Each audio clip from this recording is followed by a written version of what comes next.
The history of the Klamath Basin is fascinating and very well documented. Some of the things that happened here had international significance. It's important stuff.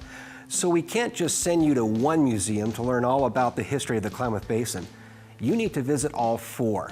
But you'll want to start at the Klamath County Museum. Did you know 10,000-year-old artifacts were discovered near the Klamath Basin?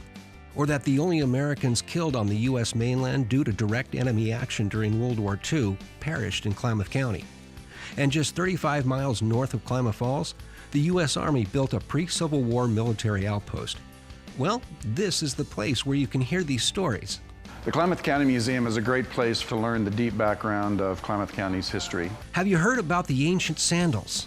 Well, here's Klamath County Museum Manager Todd Keppel to reveal the secret.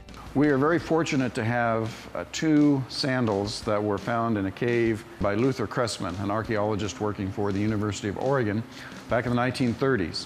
He found sets of sagebrush bark sandals that were made by Native Americans between 8,000 and 10,000 years ago. So it's a chance for people to see objects that are several thousand years old, and you won't find that anywhere else. So take your pictures, grab some brochures, and head out. There's a lot more to see. There are 2 other museums that the county owns. One is the Baldwin Hotel Museum down at the other end of Main Street. That's a 4-story brick building constructed in 1905 that has been a museum since 1978. And so we certainly encourage people to go check that out. We also have the Fort Klamath Museum. That's about 35 miles north of town, but it's a great site. It's an important site in national history because the Army had a frontier military post there that opened in the 1860s. We have the Fable Museum of Western art and Indian artifacts. That's a privately owned museum. They have an amazing collection of Western art and thousands of Indian artifacts. And so that's certainly a place that people would want to consider visiting. Did we say there were only 4 museums?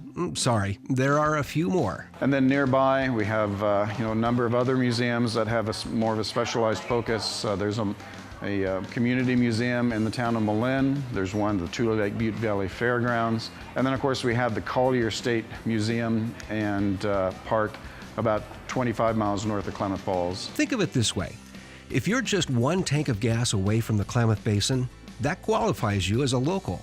And that means Klamath's history is part of your history. Discover it.